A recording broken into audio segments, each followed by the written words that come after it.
আজ একদিন এমন করছো বলে ছেড়ে দিলাম তোমাকে। ভবিষ্যতে কখনো যেন আমার অবাধ্য হতে দেখি না। যাও, রুমে যাও।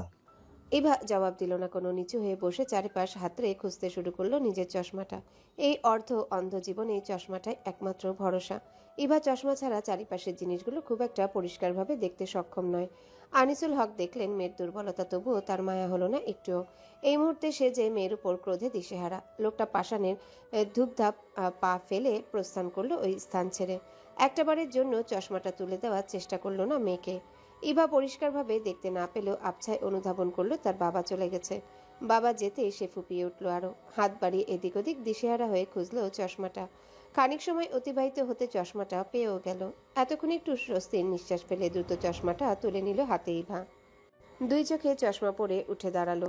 এদিক ওদিক আর না তাকিয়ে আলগোছে প্রবেশ করলো নিজ কক্ষে। কাঁধে ঝুলানো পাশে ব্যাগটা ছুঁড়ে মারল বিছানায়। অতঃপর নিজে শুয়ে পড়ল ইট কংক্রিটে গড়া মেঝেতে। কর্ণে পৌঁছালো তার মোবাইলের শব্দ। হয়তো কেউ কল করেছে, তবে উঠে ধরতে ইচ্ছে করল না এবার। পৃথিবীর সকল ইচ্ছে যেন নিঃশেষ এই ক্ষণে। ছাদের পানে দৃষ্টি নিক্ষেপ করে তাচ্ছিল্যের হাসি হাসলো মেয়েটা। আহা জীবন কতটা শান্তির! সত্যি কি শান্তির, নাকি সুখ নাম অসুখে জর্জরিত সকলে? ওই যে একটা গান আছে না, কেউ কোথাও ভালো নেই। সত্যি কেউ কোথাও ভালো নেই। আমরা বাহ্যিক দৃষ্টিতে মানুষকে যতটাই ভালো দেখি না কেন, ভিতরে ভিতরে কেউই ভালো নেই পুরোপুরি। ভবের দুনিয়ায় কোনো না কোনো কারণে আমরা সবাই অসুখী। রাতের আধারে সমাপ্তি ঘটিয়ে সকাল হয়েছে। ইতিমধ্যে ছেলেমেয়েরা কলেজে চলে এসেছে। রিয়াদ দাঁড়িয়ে আছে পিউয়ের বাসার একটু পাশে, একটু নির্জন স্থান দেখে। মনে মনে ছেলেটা আজ প্রতিজ্ঞা করে এসেছে, আজ নিজের মনের কথা সে মেয়েটাকে বলেই ছাড়বে। তারা একসাথে তিন বন্ধু, সেখানে আদর্শ প্রেম করলো, বিয়েও করে ফেললো। মেহেদিও তার মনের কথা প্রকাশ করে ঘুরঘুর করছে একটা মেয়ের পিছু পিছু। তাহলে সে কেন বাদ যাবে? আজ পিউকে নিজের মনের কথা বলেই ছাড়বে, তাতে যাই হয়ে যাক না কেন। রিয়াদের ভাবনার মধ্যে সেখানে উপস্থিত হলো পিউ। রিয়াদকে দাঁড়িয়ে থাকতে দেখেই হাসি ফুটে উঠল মেয়েটার ওষ্ঠে। রিয়াদের পানে এগিয়ে এসে সে বলল, আরে আপনি এখানে? রিয়াদ চোখ তুলে তাকালো পিউয়ের পানে। পরক্ষণে আবারও সে দৃষ্টি নামিয়ে ফেলল। জোরপূর্বক ওষ্ঠে হাসি ফুটিয়ে বলল, ওই আর কি। ও আচ্ছা, কোনো কাজে এসেছিলেন নাকি? রিয়াদ একবার ভাবলো এখনই মেয়েটাকে তার মনের সব কথা জানিয়ে দেওয়া উচিত, কিন্তু সাহসে কুলাচ্ছে না। পাছে মেয়েটা কি নাকি ভাবে। এখন তো তাও তার সাথে কথা বলে, পরে এই কথা জানার পরে যদি কথা বলাই বন্ধ করে দেয় তখন কি হবে? রিয়াদ এই মুহূর্তে এসেও চেপে যেতে চাইলেও নিজের মনের কথাটা আমতা আমতা করে জবাব দিল, এমনি এসেছিলাম। ও, তাহলে কলেজে চলুন, এখন ক্লাস শুরু হয়ে যাবে যে। রিয়াদ নিজের মনকে আবারও বুঝালো, আজ যেহেতু বলতে এসেছে সুতরাং আজই বলে দেওয়া উচিত। তারপর যা হওয়ার হবে। জোরে জোরে কয়েকটা নিঃশ্বাস নিয়ে নিজের ভেতরে সাহস সঞ্চয় করলো ছেলেটা। অতঃপর বলল, তোমার সাথে কিছু কথা বলা আছে আমার। কস, বলুন। পিউ বলুন বললেও চুপ রইল রিয়াদ। কিভাবে কি বলবে বুঝে উঠতে পারছে না ছেলেটা। নিজেকে কেমন ভীত ভীত লাগছে। বেশ কিছুক্ষণ সময় অতিবাহিত হতেও রিয়াদকে যখন কিছুই বলতে দেখলো না, তখন পিউ ভ্রু কুচকালো। হাত ঘড়ির দিকে একবার তাকিয়ে বলল, আচ্ছা, আপনার যা বলার পরে বলবেন। এখন কলেজ যেতে হবে, ক্লাস শুরু হয়ে যাবে একটু পর। কথাটা বলে পিউ পা বাড়ালো সম্মুখের দিকে। না, আর দেরি করা যাবে না। রিয়াদের হৃদয় ঢোল পিটিয়ে জানান দিচ্ছে। তাড়াতাড়ি বল কত্থক, মেয়েটা তো চলে যাচ্ছে। রিয়াদ নাক মুখ খিচে চোখ জোড়া বন্ধ করে নিল অতি দ্রুত। জোরে জোরে কয়েকটা নিঃশ্বাস নিয়ে ছটফট কণ্ঠে বলল, আমি তোমাকে ভালোবাসি পিউ। পিউ থমকে দাঁড়ালো। পিছন ঘুরে অবিশ্বাস্য দৃষ্টিতে তাকালো রিয়াদের পানে। সে কি এ ভুল শুনছে? সত্যিই কি রিয়াদ ভালোবাসে তাকে? থরথর করে কেঁপে উঠল যেন পিউয়ের ছোট্ট শরীরখানা। আবেগে আপ্লুত হয়ে পড়ল হৃদয়খানা। সেও তো ভালোবাসে রিয়াদকে। সেই কবে এ পুরুষকে হৃদয়ের কোণে ঠাঁই দিয়েছে, কিন্তু এই পুরুষও যে তাকে ভালোবাসে ভাবনাই ছিল না পিউয়ের। ভেবেছিল সারা জীবন একতরফা ভালোবাসার দায় বয়ে বেড়াতে হবে, কষ্ট পেতে হবে। অথচ সৃষ্টিকর্তা তার সহায় হলো। তার ভালোবাসার মানুষটার হৃদয়েও ভালোবাসার সঞ্চার ঘটালো তার নামে। অপ্রত্যাশিত সুখকর কিছু শুনে স্তব্ধ হলো পিউ। কিছু বলতে চেয়েও পারছে না। দুই চোখ জুড়ে আবির্ভাব ঘটল সুখের অশ্রুর। তবে পিউয়ের নিকট থেকে কোনো উত্তর না পেয়ে আশাহত হলো রিয়াদ। ধরে নিল মেয়েটা ভালোবাসে না তাকে। বুকের ভেতরটা কেমন দুমড়ে মুচড়ে উঠল নিমিষে, যেন নিঃশ্বাস বন্ধ হয়ে যাওয়ার উপক্রম তার। এতদিন ধরে যে নারীকে ভালোবেসে আসছে, হৃদয়ে যে নারীকে ধারণ করেছে, সেই নারী যদি ভালো না বাসে তবে তার থেকে কষ্টকর আর কি আছে। তবে নিজেকে সামলে নিল রিয়াদ। এই মুহূর্তে ভেঙে পড়তে চাইল না সে। মলিন কণ্ঠে পিউকে বলল, ভালোবাসার উপরে কারো জোর নেই, জোর করে কখনো ভালোবাসা হয় না। কথাটা বলে একটা দীর্ঘশ্বাস ফেলল রিয়াদ। পিছনে ঘুরে চলে যেতে উদ্যত হতেই পিছু ডাকলো পিউ। ভেজা কণ্ঠে বলল, আমার উত্তরটা শুনবেন না? রিয়াদ মলিন হাসলো, অসহায় কণ্ঠে বলল। ওই তো ফিরিয়ে দিবে। আর বলতে পারল না রিয়াদ। মাঝপথে তাকে থামিয়ে দিয়ে পিউ হুট করে বলে উঠল। আমিও ভালোবাসি রিয়া। রিয়াদ চমকালো। এক মুহূর্তের জন্য থমকে গেল যেন। উৎফুল্ল হলো তার হৃদয়। পিউ তাকে ভালোবাসে, সে কি ভুল শুনল নাকি? বিষয়টাতে আরেকটু নিশ্চিত হতে রিয়াদ বলল। কি বললে? আবার বলো। পিউ প্রফুল্ল হাসলো, আগের থেকে একটু গলা চড়িয়ে বলল। আমিও আপনাকে ভালোবাসি রিয়া। রিয়াদ আনন্দে দিশেহারা হলো। উত্তেজনায় দিক বেদিক ভুলে ছুটে গেল পিউয়ের পানে। দুই হাত বাড়িয়ে জড়িয়ে ধরতে নিল মেয়েটাকে। পিউ তৎক্ষণাৎ কিঞ্চিত দূরে সরে গেল। অপ্রস্তুত ভঙ্গিতে তাকালো আশেপাশে, আমতা আমতা করে বলল। এটা রাস্তা। রিয়াদ থেমে গেল, হাত দুটো গুটিয়ে নিয়ে লাজুক হাসলো, মাথা চুলকে বলল। উত্তেজনায় খেয়াল ছিল না। মৌনতাদের ক্লাস শেষ হয়েছে বেশ কিছুক্ষণ আগে। আদর্শকে নিয়ে কাছে পিঠে এক পার্কে বসেছে সে।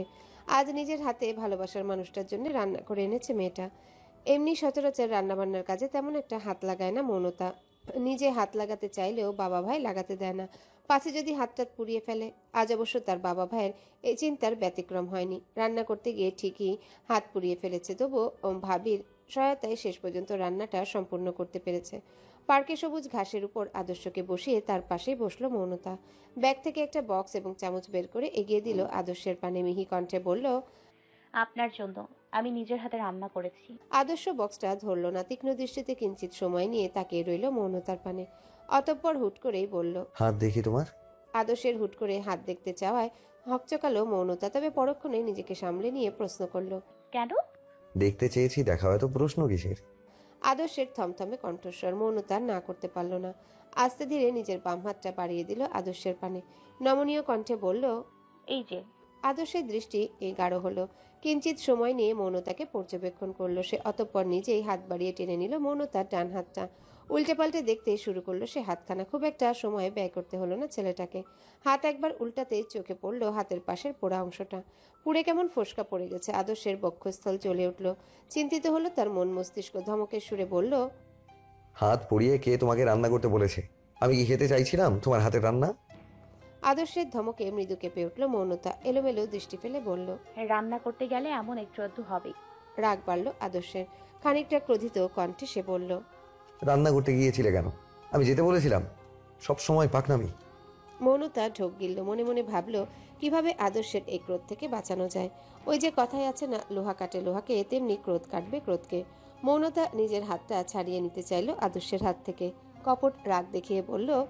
যার জন্য করি চুরি সেই বলে চোর। আপনার জন্য কত কষ্ট করে হাত পুড়িয়ে রান্না করলাম, কোথায় খেয়ে বলবেন কেমন হয়েছে তা নয় আমাকে বলছেন। আদর্শ ছাড়ল না মৌনতার হাতটা। চিন্তিত সুরে বলল। কতখানি হাত পুড়েছে দেখেছো তুমি? ওষুধ লাগাতে হবে। মৌনতা আরো কিছুটা ক্রোধ দেখালো আদর্শের উপর। ঝাঁঝালো কণ্ঠে বলল। পুরো খেতে হবে না আপনাকে আমার রান্না, আমি চলে যাচ্ছি এক্ষুনি। ব্যাস, এইটুকুতেই আদর্শ কুপকাত। নিজের ক্রোধ সামলে থমকে গেল সে। মৌনতাকে থামাতে দ্রুত কণ্ঠে বলল। এই না না, আমি এখনই খাচ্ছি। কথাটা বলেই আদর্শ তড়িঘড়ি করে তার সম্মুখে রাখা বক্সটা খুলল। বক্সের ভিতরে চোখ যেতেই চকচক করে উঠল তার চোখগুলো। ভুনা খিচুড়ি ভর্তি করে রাখা বক্সে। ছেলেটার ওষ্ঠে হাসি ফুটল। মেয়েটা ঠিক জেনে নিয়েছে এটা তার প্রিয় খাদ্য, এই ভুনা খিচুড়ি।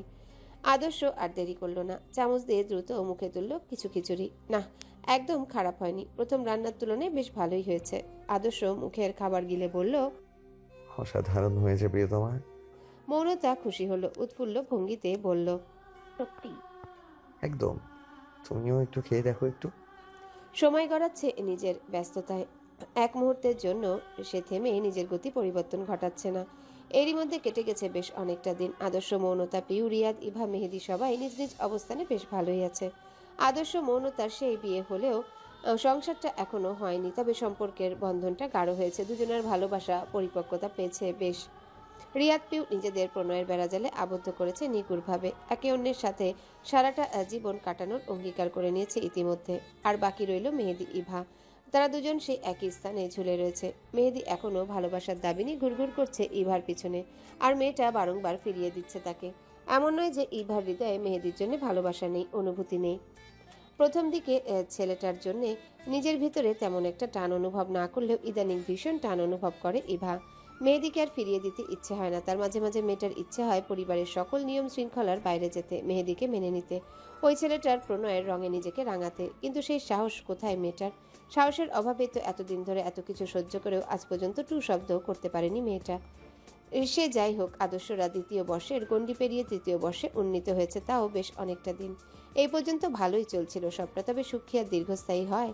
দুঃখের পরে যেমন সুখ আসে, তেমনি অল্প সময়ে মানুষকে সুখের সাগরের নিকট পরিচয় করিয়ে দিয়ে আবারও দুঃখ গ্রাস করে। আবার কিছু কিছু দুঃখ জীবনের শিক্ষা গ্রহণের জন্য প্রয়োজন রয়েছে। মৌনতার আদর্শে জীবনের এই দুঃখটা হয়তো শিক্ষা থেকেই হয়েছে। কয়েকটা দিন আগেই তারা সকলে তৃতীয় বর্ষের ক্লাস টেস্টে অংশগ্রহণ করেছিল, যার ফলাফল প্রকাশ পেয়েছে আজ সকালে। কলেজে এসে ফলাফল বোর্ডে চোখ রাখতেই বিস্মিত হলো মৌনতা, আদর্শ সহ তাদের বন্ধু মহলের সকলে। বিস্মিত হওয়ার কথা নয় কি? আদর্শ এবং মৌনতা দুজনাই দুটো বিষয়ে ফেল করেছে। কেউ কি মেনে নেওয়ার মতো? মেডিকেল কলেজের মতো একটা বিদ্যাপীঠের শিক্ষার্থী হয়ে যদি কেউ ফেল করে, তাও যারা কখনো ফেল করেনি তারা। মৌনতা নবম দশম শ্রেণী পর্যন্ত পড়াশোনায় তেমন একটা ভালো ছিল না, চেষ্টা ছিল না, বিধায় দুই একবার ফেলে স্বাদ গ্রহণ করেছে, তাও ক্লাস পরীক্ষায়।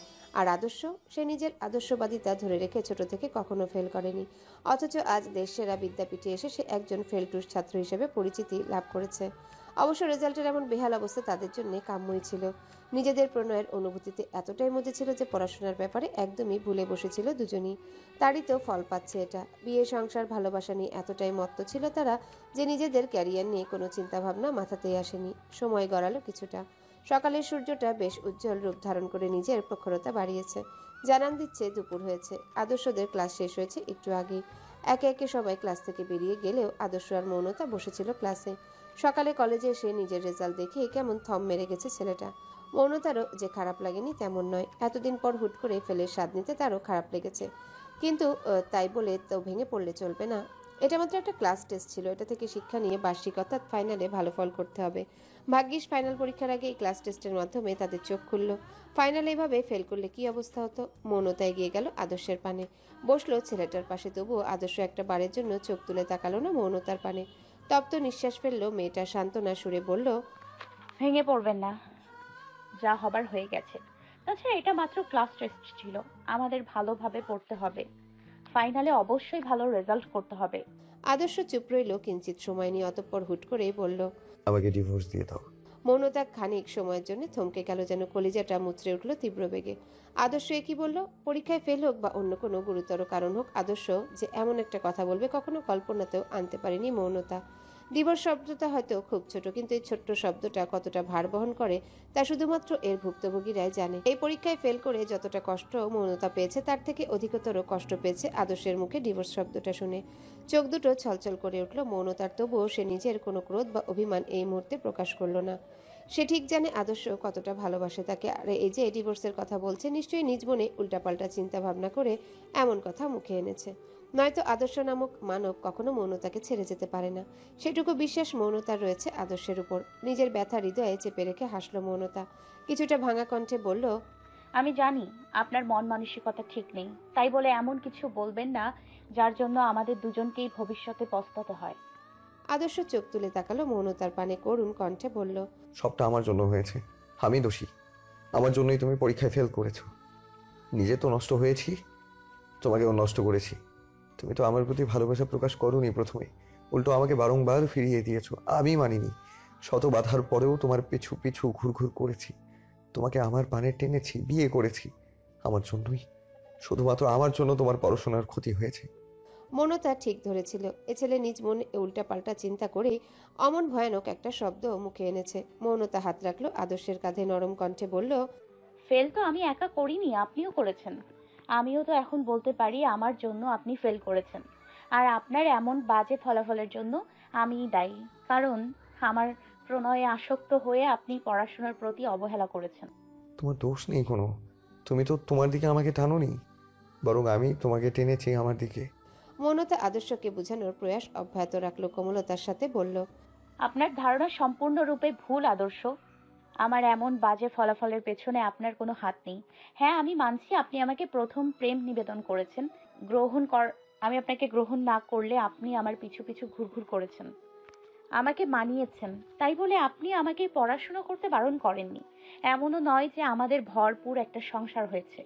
আমি সারাদিন সংসারের কাজে ব্যস্ত ছিলাম, কিংবা আপনার সাথে দিন রাত 24 ঘন্টা কথা বলেছি।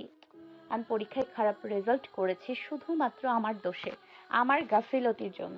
মৌনতা হাত উঠিয়ে থামিয়ে দিল আদর্শকে। মেজাজ গরম হচ্ছে তার। প্রথমেই কত বড় এক ভয়ঙ্কর শব্দ বলে দিল আদর্শ, আর তারপর এত বুঝাচ্ছে ছেলেটা বুঝতেই চাইছে না পেয়েছেটা কি।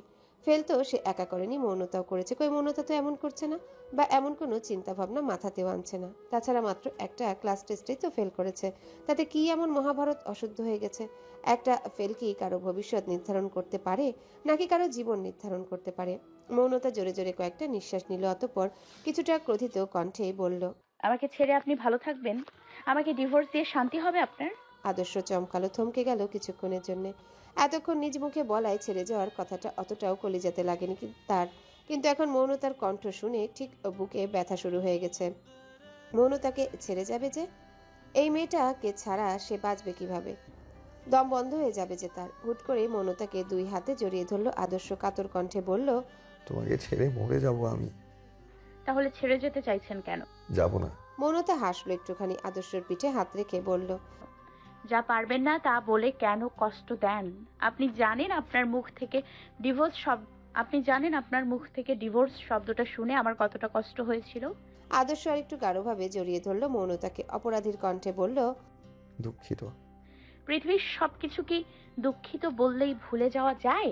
আদর্শ ছেড়ে বসলো মৌনতাকে, মেয়েটার মুখ পানে তাকিয়ে বলল, তুমি কি এখন ওর জন্য আমাকে শাস্তি দিতে চাও? জানোই তো আমার মাথা ঠিক ছিল না, আবেগে বলে ফেলেছি। আর কখনো বলবো না, প্রমিস। মৌনতা মলিন হাসলো, তবে বলল না কিছুই। সে তো জানে আদর্শ কিছুই ভেবে বলেনি, আবেগে দুঃখে বলে ফেলেছে। তবুও চাইলে কি সবকিছু ভুলে যাওয়া যায় খুব সহজে? তাও এত বড় একটা কথা।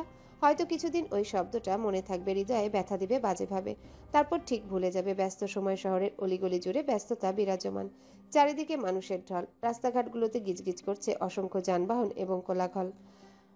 আর রাস্তার পাশে দাঁড়িয়ে রয়েছে বিশাল বিশাল ইট পাথর এবং কংক্রিটে গড়া ইমারতগুলো। তবুও যেন এই শহরে শান্তি নেই কোথাও। চারিদিকে শুধু দুঃখ, কষ্ট আর প্রলাপের স্বর। এই ব্যস্তময় রাস্তায় অগণিত সব যানবাহনের নিচে পিষ্ট হয়ে ঝরে যাচ্ছে অসংখ্য প্রাণ। ধর্ষণ, খুন, বিল্ডিং ধস, অগ্নিকাণ্ড এ শহরের পরিচিত শব্দ।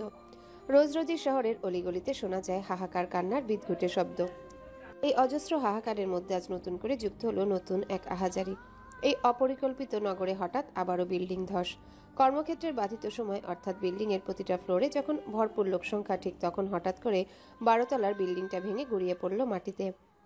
চারিদিক থেকে চিৎকার, চেঁচামেচি, আহাজারির শব্দে ভেসে উঠছে মুহূর্তেই। আল্লাহ আল্লাহ ধ্বনিতে কেঁপে উঠছে শহরের আকাশ বাতাস।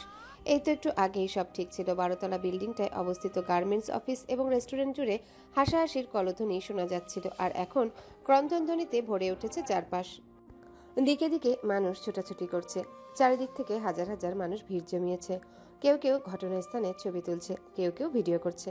ওই বিল্ডিংয়ে কর্মরত বা কোনো কাজে আসা জনগোষ্ঠীর আত্মীয় স্বজন ভিড় করছে ইতিমধ্যে। তাদের আহাজারিতে কেঁপে উঠছে শহরের আকাশ বাতাস। উদ্ধারকর্মীরাও দলে দলে ঘটনাস্থানে চলে এসেছে। নিজেদের নির্ধারিত পোশাকে আবৃত রেখেই তারা নেমে পড়েছে উদ্ধার কার্যে।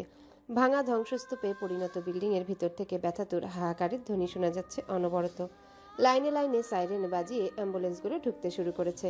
আশেপাশের সকল হাসপাতালে ডাক্তারদের প্রস্তুত থাকার আহ্বান জানিয়েছে সরকার। গুরুতর সব রোগীকে পাঠানো হচ্ছে হাসপাতালে, কিন্তু প্রাথমিক চিকিৎসার জন্য তো ডাক্তারের প্রয়োজন। অ্যাম্বুলেন্সের মধ্যে অবস্থানরত সময়টুকুর মধ্যে রোগীদের সেবা দেওয়ার জন্য ডাক্তার প্রয়োজন। তাছাড়া একজন ডাক্তারও বা একটানা আর কত ঘন্টা কাজ করতে পারে? সেও তো রক্তে মাংসে গড়া মানুষ। ক্লান্তিভাব ঘিরে ধরে তাকে। ক্লান্তিতে বিশ্রামেরও প্রয়োজন হয়। শেষে আর উপায় না পেয়ে মেডিকেল কলেজে পড়া শিক্ষার্থীদের বিভিন্ন ভাগে বিভক্ত করে আলাদা আলাদা দল গঠন করা হয়েছে।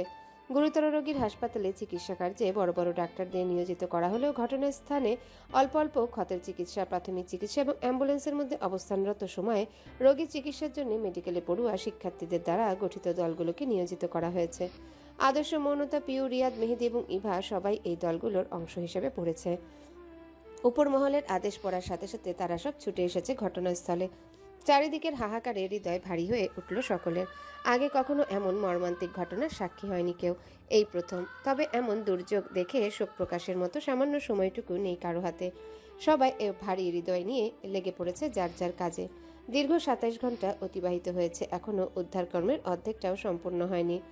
এ তো কোনো সমতল বা সমান স্থানের উদ্ধার কাজ নয়, বিশাল এক ভবনের ধসে পড়া স্তূপের উদ্ধার কাজ।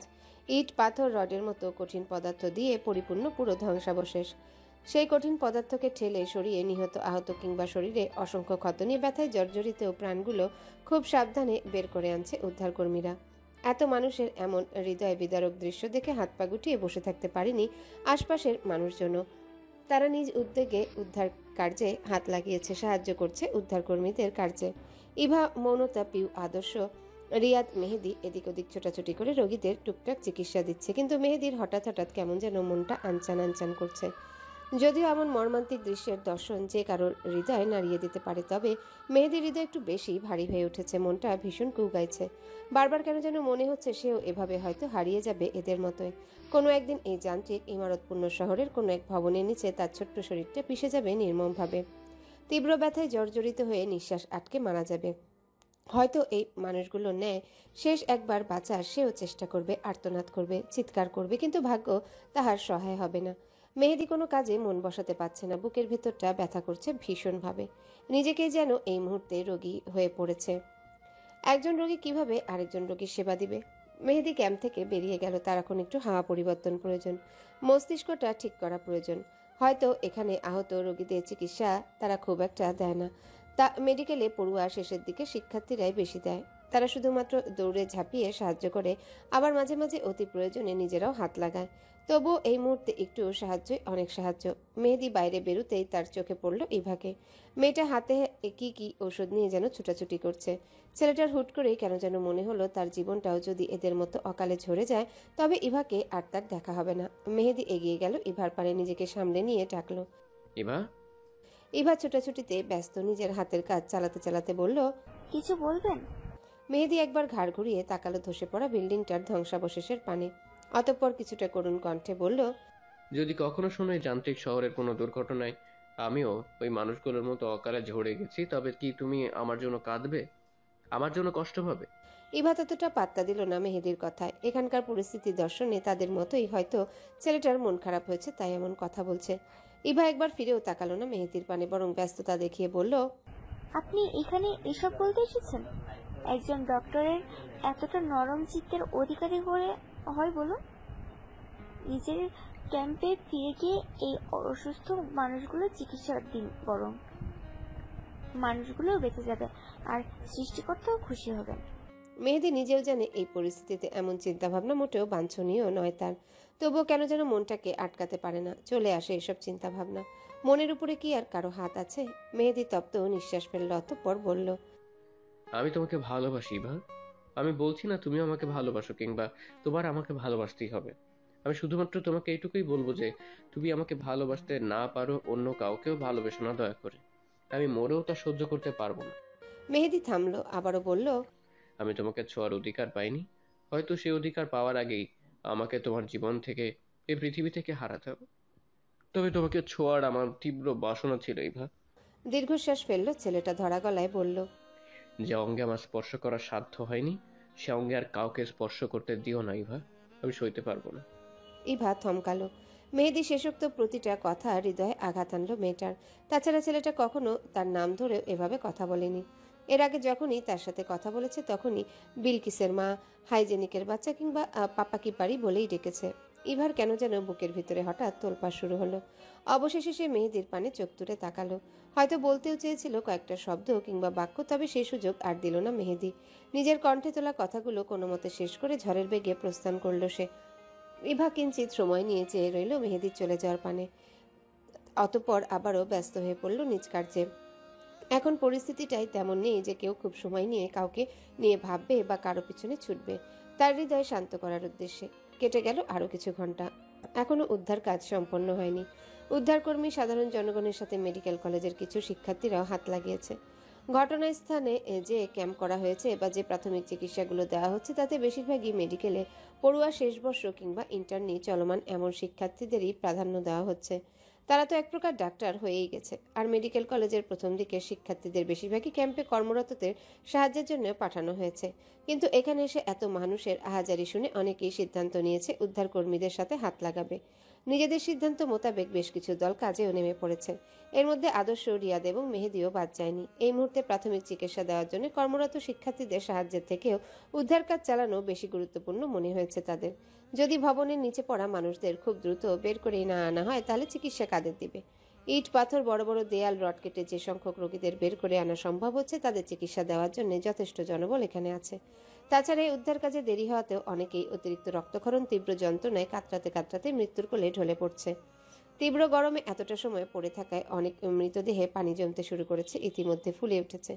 আদর্শ, রিয়াদ, মেহেদিরা যে দলে ছিল তারা বেশ কসরত করে অনেক প্রচেষ্টায় ইট কংক্রিটে গড়া ঢলে পড়া একটা দেয়াল এবং রড কেটে ফাঁকা করলো কিছুটা জায়গা। সেই ফাঁকা জায়গা থেকেই দলের কয়েকজন ঢুকলো ধসা ভবনের ভেতরে, আর কয়েকজনকে ওখানে রেখে গেল অপেক্ষায়। পরিকল্পনা ছিল যারা ভিতরে ঢুকবে তারা আহত বা নিহতদের নিয়ে এসে বাইরের অপেক্ষারতদের নিকট তুলে দিবে, তারা আবার তাদের নিয়ে ছুটবে চিকিৎসার উদ্দেশ্যে বা স্বজনদের নিকট। কিন্তু হায়, ভাগ্য বুঝি তাদের সহায় হলো না। তাদের দিক থেকে মুখ ফিরিয়ে ভাগ্য চলল নিষ্ঠুরতার পানে। এক নির্মমতায় যোগ দিল আরেক নির্মমতা। ভবন দশায় চাপা পড়া জনগোষ্ঠীকে উদ্ধারে নেমে তারাই চাপা পড়ল সে ভবনের নিচে। এমনি ধসা ভবন হয়তো ভাঙা দেয়াল রডের সাথে বেঁধে নড়বড়ে অবস্থায় দাঁড়িয়েছিল মাথার উপরের ছাদটা। আদর্শদের দলের যে অংশটা ভিতরে গেল তাদের নাড়াচাড়াতে মুহূর্তেই নড়বড়ে ছাদটা আরো নড়বড়ে হলো, হুড়মুড়িয়ে ভেঙে পড়ল তাদের উপর। চারিপাশে হইচই শুরু হয়ে গেল, মানুষজন ছুটে আসতে শুরু করেছে দলে দলে। উদ্ধারকর্মীদের একটা দলও ছুটে এসেছে এদিকটায়। এক বিপদের মধ্যে হুট করে অন্য বিপদ। ইতিমধ্যে চারিপাশে খবর হয়ে গেছে মেডিকেল কলেজের শিক্ষার্থীরা উদ্ধার কাজে অংশগ্রহণ করতে গিয়ে ধসা ভবনের নিচে চাপা পড়েছে, বেহাল দশা তাদের। খবরটা ক্যাম্প পর্যন্ত চলে গিয়েছে। মৌনতা, পিউ এবং ইভার কর্ণে পৌঁছাতেও সময় নেয়নি বেশি। তারা তিনজনই বেশ ভালোভাবে জানে আদর্শ, রিয়াদ এবং মেহেদিও এই উদ্ধার কার্যে অংশগ্রহণ করেছে। তবে কি তাদের দলেরই কিছু হলো? হাতের সব কাজ ফেলে ক্যাম্প থেকে দৌড়ে বেরিয়ে এলো তারা তিনজন। এক প্রকার ছুটে চলে গেল ঘটনাস্থলে। উদ্ধারকর্মীরা বেশ পরিশ্রমের সাথে ভিতরে সদ্য চাপা পড়া শিক্ষার্থীদের বের করে আনার আপ্রাণ চেষ্টা চালাচ্ছে। উদ্ধারকর্মীদের সাথেই দেখা যাচ্ছে আদর্শ এবং রিয়াদ কাজ করছে ব্যস্ত ভঙ্গিতে। চোখে মুখে তাদের চিন্তার ছাপ স্পষ্ট। তারা দুইজন তখন বাইরে থেকে যাওয়া দলের অংশের সাথে ছিল। আদর্শ এবং রিয়াদকে সশরীরে সুস্থ দেখে স্বস্তির নিঃশ্বাস ফেলল মৌনতা এবং পিউ। শুধুমাত্র এই মারাত্মক সময় এই স্বস্তিটা পেল না ইভা। মেহেদি কোথায়? তার চোখ দুটো যে শুধুমাত্র ওই পুরুষকেই খুঁজে যাচ্ছে। আদর্শ এবং রিয়াদকে দেখা গেলেও মেহেদি নেই কেন? তবে কি মেহেদির কিছু হয়েছে? কলিজাটা কেঁপে উঠল মেয়েটার। মেহেদির গতকালকের কথাগুলো মনে পড়ল, এক এক করে ভয় জাগলো ইভার হৃদয়ে। কলিজাটা মনে হচ্ছে ব্যথায় ছিঁড়ে যাবে। তবে কি মেহেদির বলা গতকালকের কথাগুলোই ফলতে শুরু করেছে? না না, মেহেদির কিছু হতে পারে না। ছেলেটাকে এখনো তার মনের কথা বলা হয়নি, ভালোবাসি বলা হয়নি। এর মধ্যে ছেলেটা হারিয়ে যেতে পারে না। ইভার নিঃশ্বাস বন্ধ হয়ে আসছে, দুরু দুরু কাঁপছে বক্ষস্থল। তার বুকে আরেকটু কাঁপন ধরিয়ে দিয়ে ধ্বংসস্তূপ থেকে বের করে আনা হলো চার চারটা নিথর দেহ। প্রত্যেকটা দেহের অবস্থায় নাজুক। বেঁচে আছে বলে মনে হচ্ছে না, আর বেঁচে থাকলেও অবস্থা আশঙ্কাজনক, জ্ঞান নেই কারোরই। ওই চারজনের মধ্যে হঠাৎ একটা দেহের পানে তাকিয়ে থমকে গেল ইভা, মৌনতা এবং পিউ। এ তো মেহেদি। কেমন নিথর হয়ে পড়ে রয়েছে ছেলেটা। তাকে টেনে বের করা হয়েছে ধ্বংসস্তূপ থেকে। মাথার একপাশ একদম থেতলে গেছে, পুরো শরীর জুড়ে রক্ত, বালি, সিমেন্টে মাখামাখি। মেহেদির দেহখানা হাতে পেয়ে তাকে নিয়ে আদর্শ এবং রিয়াদ ছুটল অ্যাম্বুলেন্সের পানে। চোখ দুটোতে তাদের অশ্রুকণায় জর্জরিত, কিন্তু এখন কান্নায় ভেঙে পড়ে কিংবা শোক পালন করে বসে থাকলে হবে না। মেহেদিকে নিয়ে তারা ছুটে চলল হাসপাতালের পানে। ইভা কিছুক্ষণ থম মেরে দাঁড়িয়ে রইল ওখানেই। চোখের সম্মুখে ঘটনা বিশ্বাস করতে ভীষণ কষ্ট হচ্ছে তার। মেয়েটা ভীষণভাবে চাইছে এটা যেন কোনো দুঃস্বপ্ন হয় যা ঘুমটা ভেঙে গেলেই কেটে যাবে। কিন্তু সবকিছু কি আর চাইলেই পাওয়া যায়? যায় না তো। ওই উপরে বসে থাকা সকল কিছুর কর্তা যার ভাগ্যের জন্যে যা নির্ধারণ করে রেখেছে তার বাইরে যাওয়ার সাধ্য আর কারো নেই। তার লেখা ভাগ্যটা বুঝি ইভা এবং মেহেদির সঙ্গ এই পর্যন্তই লিখে রেখেছিল। তাই আর সম্মুখ পানে আগানোর ক্ষমতা এই দুর্বল মানবজাতির হয়নি। ইভার কণ্ঠ কেমন রোধ হয়ে আসছে। হাজার চেয়েও কণ্ঠনালী থেকে কোনো শব্দ বের করতে পারছে না মেয়েটা। বেশ কিছুক্ষণ নিজের সাথে যুদ্ধ চালিয়ে হঠাৎ মেয়েটা চিৎকার করে উঠল, গলা বাড়িয়ে ডাকলো, মেহেদি। ইভার চিৎকারে হুঁশ ফিরল মৌনতা এবং পিউয়ের। মেহেদির অবস্থা দেখে তারাও থমকে গিয়েছিল কিছু সময়ের জন্য। মেহেদি তাদের বন্ধু। এই কয়দিনে ছেলেটার সাথে ভালো একটা সম্পর্ক গড়ে উঠেছিল তাদের সাথে। চোখের সম্মুখে সেই বন্ধুর এমন নির্মম পরিণতি দেখে তাদের বুকটাও কষ্টে ভরে উঠেছিল। কিন্তু ইভা? আর কেউ জানুক না জানুক, মৌনতা এবং পিউ জানে ইভা মেহেদিকে কতটা চায়। না, ইভা কখনো তাদের বলেনি এ কথা। মেয়েটার চোখের ভাষাতেই তারা বুঝে নিয়েছিল সবটা। ইভা ধপ করে বসে পড়ল ধুলোময় মাটিতে, চিৎকার করে বলল, ওনাকে কোথায় নিয়ে যাওয়া হচ্ছে? কেন নিয়ে যাওয়া হচ্ছে? রক্ত কেন? এত রক্ত কেন? ইভার আহাজারিতে তার পানে ছুটে এলো মৌনতা এবং পিউ। দুই পাশ থেকে জড়িয়ে ধরলো মেয়েটাকে। ইভা ডুকরে কাঁদছে। যে মেয়েটা সর্বদা স্বাস্থ্যকর এবং অস্বাস্থ্যকরের জ্ঞান দিতে ব্যস্ত থাকতো, সেই আজ স্বাস্থ্যকরের সংজ্ঞা ভুলে বসেছে। কোথায় তার হ্যান্ড স্যানিটাইজার, কোথায় টিস্যু? সে তো দিব্যি হাজার মানুষের হেঁটে যাওয়া ধুলাবালিময় স্থানে বসে গলা ফাটিয়ে চিৎকার করছে, কাঁদছে। ইভা আবারও চিৎকার করে উঠল, হাহাকার করে বলল, না, আমার মেহেদি আমাকে ছেড়ে এভাবে চলে যেতে পারে না। ওনাকে এখনো আমার কাছে কিছু বলার আছে। ওনাকে বলার আছে কিছু। শুধুমাত্র উনি নয়, আমিও ভালোবাসি ওনাকে, ভীষণ ভালোবাসি। কথাগুলো বলেই কান্নায় ভেঙে পড়ল ইভা। কান্না বিজড়িত কণ্ঠে আবারও বলল, উনি আমাকে এভাবে অপরাধী করে ফেলে চলে যেতে পারে না মৌনতা। আমি ওনাকে ভালোবাসি। আমার কথাটা একটা বারের জন্য হলেও ওনাকে বলার সুযোগ দিতে বলো ওনাকে, প্লিজ। আমাকে ছেড়ে যেতে বারণ করে মেয়েদিকে। ওনাকে ছেড়ে আমি একা হয়ে যাব, বড্ড একা। মৌনতা এবং পিউ সান্ত্বনা দেওয়ার চেষ্টা করলো ইভাকে, কিন্তু এই মুহূর্তে কোনো সান্ত্বনায় কি আর নিজের ভিতরে ধারণ করা যায়? ইভা প্রলাপের স্বরে বারবার বলে যাচ্ছে, উনি আমাকে ছেড়ে চলে যেতে পারে না। উনি আমাকে ছেড়ে যেতে পারে না, কিছুতেই না। উনি চলে গেলে আমাকে কে চালাবে? সারাদিন আমাকে ভালোবাসার কথা কে বলবে? কে আমায় রাত দিন কল করবে? কথাগুলো বলেই হঠাৎ থামলো ইভা। নিজের থেকে মৌনতা এবং পিউকে ছাড়িয়ে উঠে দাঁড়ালো সে। দুই হাতের উল্টো পিঠে মুছে নিল দুই চোখ। দৃঢ় কণ্ঠে বলল, ওনার কিচ্ছু হয়নি। আমি একটু বেশি বেশি ভাবছি। উনি আমাকে ভালোবাসেন খুব। আমাকে ছেড়ে কোথাও যেতেই চাই পারে না। ইভা উন্মাদের ন্যায় ছুট লাগালো সম্মুখের দিকে, যেদিকে মেয়েদিকে নিয়ে অ্যাম্বুলেন্সটা ছুটলো ঠিক সেদিকে। মৌনতা পিও আর দেরি করলো না বেশি, তারাও ছুটলো ইভার পিছু পিছু। চোখ দুটো অশ্রুতে পরিপূর্ণ তাদের। বন্ধুর এমন নির্মম পরিণতি এবং বান্ধবীর আহাজারিতে হৃদয় ভারী হয়ে উঠেছে তাদের। এখানে চিকিৎসা দিতে এসে যে এমন একটা পরিস্থিতির শিকার হবে কেউ কল্পনাও করতে পারেনি কখনো। এই এখানকার দুঃখী মানুষগুলোর দুঃখ ঘুচাতে এসে তাদের দুঃখেই নাম লেখালো এরাও। একটু বাদেই হাসপাতালে পৌঁছালো মৌনতা, ইভা এবং পিউ। হাসপাতালের চারিদিকে এই মুহূর্তে ছড়িয়ে রয়েছে জনমানবের ভিড়। একদিক থেকে ভবন ধসে পড়া রোগীদের ঢুকানো হচ্ছে, অন্যদিক থেকে মৃতদেহ বের করা হচ্ছে। আত্মীয় স্বজনদের হাহাকারে হাসপাতালের পরিবেশ ভয়ঙ্কর রূপ ধারণ করেছে। মৌনতা ইতিমধ্যে কল করে আদর্শের অবস্থান জেনে নিয়েছে। ইভাকে নিয়ে সেখানেই ছুটল তারা। আদর্শের নিকটে আসতেই দেখা গেল সাদা কাপড়ে মোড়ানো একটা নিথর দেহের। ডাক্তার একটু আগেই ঠেকে দিয়ে গেছে মেহেদির মুখটা, সাথে অত্যন্ত কষ্টদায়ক বাক্যে বলে গেছেন, দুঃখিত, ঘটনাস্থলেই শেষ নিঃশ্বাস ত্যাগ করেছে। সবটা দেখে এবং বুঝে এবার আর নিজেদের আটকাতে পারল না মৌনতা পিউ। ডুকরে কেঁদে উঠল তারা। মেহেদির বাড়ির লোকদের খবর দেওয়া হচ্ছে তারা আসছেন, কিন্তু ইভা সে কাঁদছে না একটু। কেমন মূর্তির ন্যায় দাঁড়িয়ে রয়েছে সাদা কাপড় দিয়ে ঢাকা মেহেদির পানে তাকিয়ে। শরীর যেন অসাড় হয়ে আসছে মেয়েটার। হৃদস্পন্দনের গতি তীব্র থেকে তীব্রতর হচ্ছে। চোখের সম্মুখটা ঝাপসা হয়ে আসছে ধীরে ধীরে। 1 মিনিট 2 মিনিট পর মুহূর্তে মেয়েটা ঢলে পড়ল মেঝেতে। জ্ঞান হারিয়েছে বোধহয়। এবার এই অবস্থা দেখে আতঙ্কিত হলো উপস্থিত সবাই। এক বন্ধুকে তারা হারিয়েছে, এখন অন্য বান্ধবীকেও হারাতে পারবে না। ইভাকে দ্রুত ধরাধরি করে ভর্তি করা হলো ওই হাসপাতালে। সময় প্রবাহমান, সে বয়ে চলে বাধাহীন নদীর স্রোতের ন্যায়। কারো এমন সামর্থ্য নেই তাকে আটকে রাখার। এরই মধ্যে কেটে গেছে অনেকটা সময়। সময়ের সাথে সাথে পরিবর্তন ঘটেছে চারিদিকের পরিবেশ এবং জনজীবনের। শহরের বুকটা ছেয়ে গেছে আরো আধুনিকতায়। আদর্শ মৌনতারা আজ সকলে প্রতিষ্ঠিত। দেশের বড় বড় ডাক্তারদের তালিকায় নিজেদের নাম লিখিয়েছে তারা। সময়ের পরিক্রমায় শহরের মানুষগুলো আজ প্রায় ভুলেই গেছে সেদিনে সেই নির্মম ভবন ধস। তবে সেই ভবন ধসে প্রাণ হারানো মানুষগুলোর আপনেরা কি ভুলতে পেরেছে তাদের? অতই কি সহজ? আপনদের ভোলা মোটেও সহজ নয়, তবে ভুলতে হয়। ভোলার ভান ধরে হৃদয়ের দহনকে হৃদয় কুঠুরিতে আবদ্ধ রাখতে হয়, অতঃপর এগিয়ে চলতে হয় সম্মুখের পানে। হয়তো তারা আপনজনেরাও তাই করছে। এছাড়া আর উপায় আছে কি কোনো?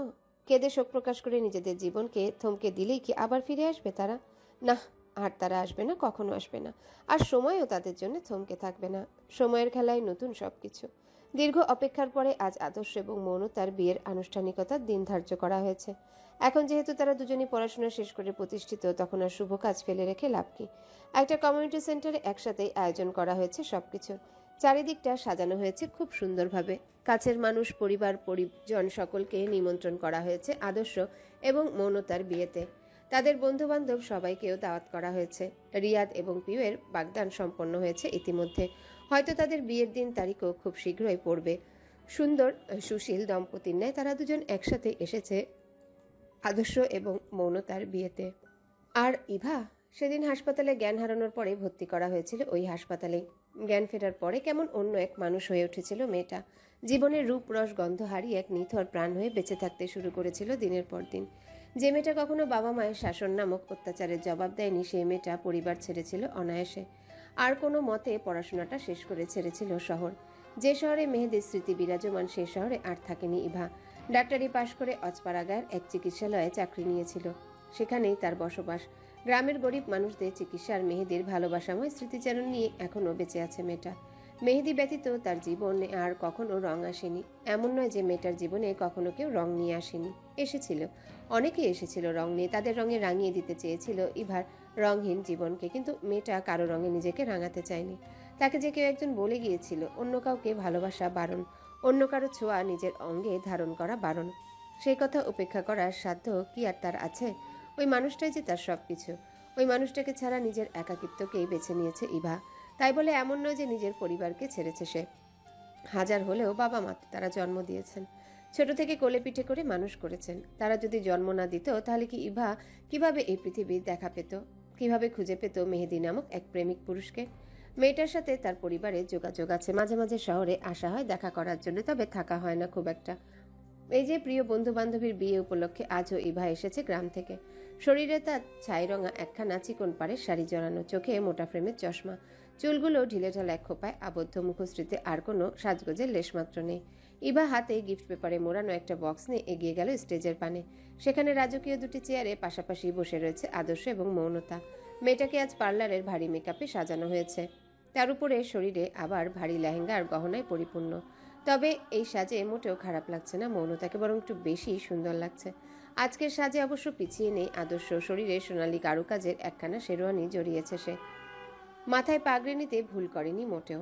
ইভা একগাল হাসলো, হাতের উপহারটা এগিয়ে দিল, মৌনতার পানে মিষ্টি করে বলল, তোদের জন্য শুভকামনা রইল। তোদের আগামী দিনের পথ যেন শুভ হোক। বেশ অনেকদিন পর ইভাকে দেখে খুশি হলো মৌনতা এবং আদর্শ। চটজলদি বসা থেকে উঠে দাঁড়ালো মৌনতা, দুই হাতে আগলে নিল ইভাকে, আনন্দের সহিত বলল।